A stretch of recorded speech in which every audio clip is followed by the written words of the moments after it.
Hello, so ito po yung reading for Virgo, Sun, Rising, Venus, Jupiter, Virgo. Anyway, meron tayong special channel for Virgo ha. Virgo Philippines. Doon ako madalas nag-upload talaga ng pang Virgo. Kaya check nyo lang doon guys. Okay. Wait lang. Kinukuha ko lang yung card na gagamitin ko sa inyo. Ako po pala si Madam P. Meron tayong Facebook page, Madam Space P, space pa sa dulo. Para mas madali mo siyang ma-search. Ayan. And, yung amin pong TikTok at Unipree. Doon ka makaka-avail ng mga products na available sa amin. Pagpasensyahan mo na medyo may ubo pa ako ngayon. Pero medyo nag-okay naman na. Let's start. This is for Virgo, Sun, Rising, Venus, Jupiter, Virgo. What do we have here for the sign of Virgo? May lumipad. Virgo. Oh, this is you, Virgo, the Hermit. Oh. Queen of Swords. So, I feel like a lot of you, Virgo, na ay nasa hermit mode ngayon. Kumbaga parang, pwedeng ina-isolate mo yung sarili mo. Pwedeng you're starting something new, or may mga sinisimulan ka, or may mga pinapriority ka. Kung hindi sinisimulan, pinapriority eh. Na nagiging dahilan sa'yo kung bakit parang hindi ka masyadong nakikipag-connect sa iba. Maybe a business ang sinisimulan mo. It could be online. Yung iba okay lang kahit hindi business. Maybe meron ka lang other pinagkakaabalahan ngayon na nandito yung focus mo. Yung iba maybe applications on your phone, on your laptop, and merong mga nagsarado kasi na like maybe nitong mga nakaraang buwan or linggo sa buhay mo. So there's something na nag-close na phase sa buhay mo. Now you are realigning yourself. Shinishift mo yung focus mo. Yung iba maybe people, no?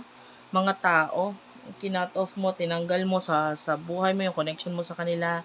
And ngayon, tinatry mong i-realign yung sarili mo, mag-focus sa mga bagay na maybe makakapagpasaya sa'yo or may kabuluhan para sa'yo. Ano yung focus mo? Yan, literal na ermitanyo yung iba sa inyo dyan. Literal na ermitanyo, nasa bahay lang, nasa kwarto lang, or if not, it could be, you're healing yourself. Yung iba, hindi naman yung healing na, kung hindi man sa health, pwedeng emotional healing eh, 'di ba? Pwedeng may mga hinihil ka sa isip mo, sa puso mo, ganto ganyan. Okay. So, sino yung person na kakonect mo pagdating sa love? Seven of Pentacles, King of Cups. I feel like this person, malaki yung attraction niya sa'yo, ha? Malaki yung attraction niya sa'yo. Pero may mga pinagkakaabalahan siya ngayon. Kaya lang feeling niya, hindi siya satisfied doon sa pinagkakaabalahan niya. Parang hindi siya nag-grow masyado doon. Ayan. No? I feel like yung person mo with the Eight of Swords is stuck siya sa situation. And parang feeling niya wala kang pakialam sa kanya ngayon. Baho. May naamoy akong biglang usok na sasakyan. Wait lang. Nandito lang ako sa loob ng room. Actually, saradong-sarado yung room. And, nasa second floor kami. Malayo ako sa kalsada. So, it could be you. No? Maybe, yung iba sa inyo, nasa kalsada ka ngayon, or may dumaang sasakyan, or ikaw ay nagta-travel, or nasa jeep or what while you're watching this video. This could be a reading. Anyway, balik tayo sa reading. Basta may usok akong naamoy ang baho. Nandito pa nga, hindi ako makahinga. Wait lang.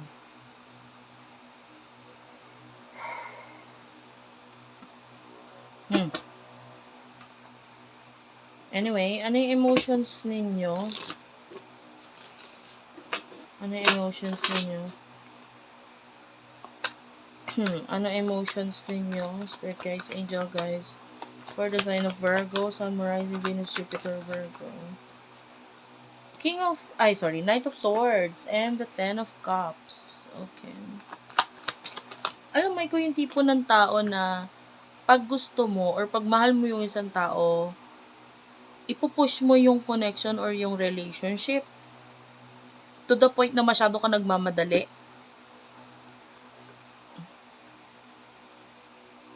Mabaho talaga. Naamoy na naman ako ngayon. Ano ba, naglalakad ka ba or what? Kung ano yung naaamoy ko eh.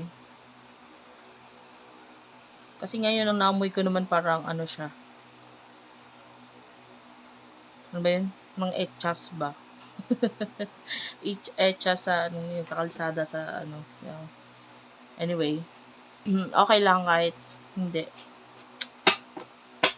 Anyway, you do have your Five of Pentacles, Taurus, Virgo, Capricorn energy. So, yung energy mo kasi pagdating sa love, you are someone na, sige, mahal ko yung tao, ipupush ko yan. And pwedeng in the past, nagkaroon ka ng mga pagmamadaling desisyon regarding dito, pero with the Ten of Swords, pwedeng nagkakaroon ng ending sa inyo ngayon. Nasasaktan yung person mo kasi parang may nagmamanipulate sa kanya. Tapos ikaw with the Knight of Swords, ikaw yung to the point na parang willing kang ipaglaban kahit itong person na to bawal. Maybe sa religion niya, kultura nila, or what. Yung iba naman, it could be because your person is may kakonect ng iba or in a relationship, married, pwedeng ganyan. Wala siyang magawa doon. Hindi siya alis doon or hindi niya, alam mo yon, I feel like hanggang tingin lang siya ngayon sa mga maybe your stories or kung ano man yung mga pinopost mo online. Hanggang tingin lang siya or hanggang masid lang siya. Wala siyang magawa ngayon ha. Nasasaktan siya and tinatry niya maging mature sa connection. It's just because kumbaga kung ano man yung nagiging dahilan kung bakit hindi siya makapag-communicate sa'yo, it is because ginagamit niya yung utak niya regarding dito, kaya nagpapaka-mature siya. At saka parang feeling niya, he or she, ano man gender, no, is not enough. Hindi siya enough or wala akong kayang ipakita sa'yo, wala akong kayang sabihin sa'yo. Hindi ko alam kung paano iharap ang sarili ko sa'yo, parang gano'n. Ito para dun sa mga involved sa third party situation. Gusto ko makita kung anong emotion niya dun sa third party or third person na kakonect niya. Anong emotion niya dun? You do have here the Three of Cups and the Tower. Maybe this person, nakikita yung person na yun as a friend. Or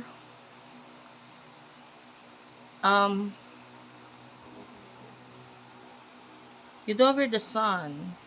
Yung iba may children or child na involved. Kaya hindi siya, ito yung responsibilidad dito. Kaya hindi niya mabitawan. Parang may mga obligasyon. Nakikita niya yung person na yon.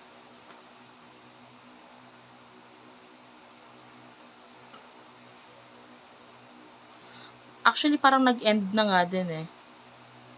Parang nakita niya dun yung sa person na yon, yung friendly energy. Okay? So, pwedeng nag-start sila as a friend, ganito ganyan.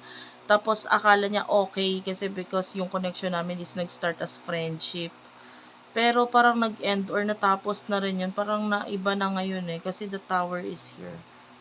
Parang hindi kulang yung nararamdaman niya for that person. Tell me more. Ano nararamdaman niya sa'yo? Tell me more.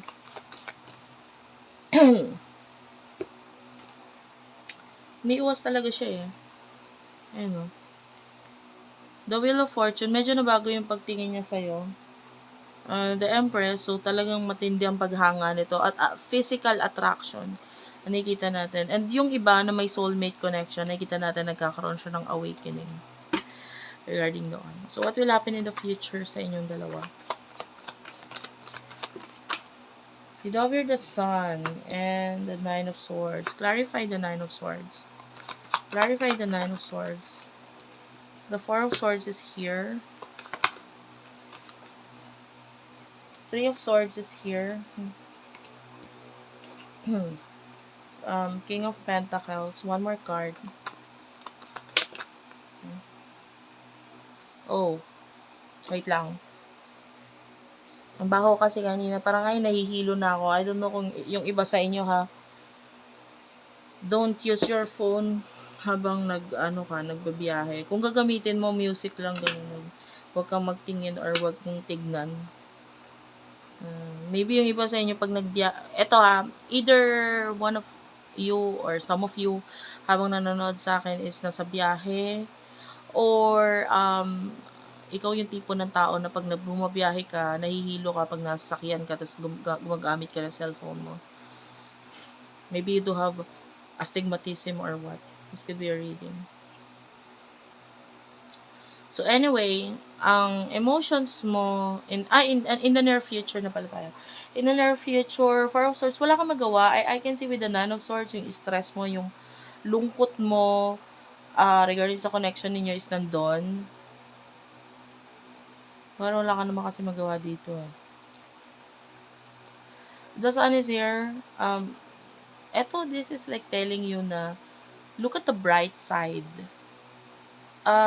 Kaysa mag-isip ka ng mga negativity or what, mag-focus ka sa positivity, kung ano yung mga magagawa mo, ano yung mga dapat mong i-enjoy or magbibigay ng fulfillment or happiness ngayon sa'yo. Huwag kang mag-focus sa mga negative. Huwag kang mag-focus sa problema. Alam mo, you are a Virgo. I know you're an overthinker, di ba? Ikaw yung sign na ganun. So, huwag kang mag-overthink. Okay? Huwag kang mag-overthink. Just do what you do best. And wag mong i-overanalyze yung connection ninyo ng person na to or yung mga problema mo sa buhay. Mag-focus ka sa happiness. I do get it kasi yung iba sa inyo may spiritual connection. So, pag malungkot yung person mo, parang out of nowhere, nagiging malungkot ka na rin. Kasi nga, na-channel mo yung energy niya, nakukuha mo yung energy niya. Yung person na to, I'm feeling a lot of sadness pagdating sa relationship or connection na meron siya. The Knight of Pentacles, King of Pentacles. Very grounded person, ha. May mga times na hindi na lang niya pinapansin kung ano yung sinasabi sa kanya, whether ng mga tao sa paligid niya or ng person na kakonect niya. Kasi hindi naman, alam mo yun, ini-ignore na lang niya. Technically, lang siya, talagang stuck yung person mo, so nakukuha natin sa kanya na binabaliwala na lang niya yung mga sinasabi sa kanya para hindi siya mag-focus dun sa sakit or lungkot na nararamdaman niya dahil sa separation ninyong dalawa. So that's it for now. Thank you for watching. I love you all and bye-bye.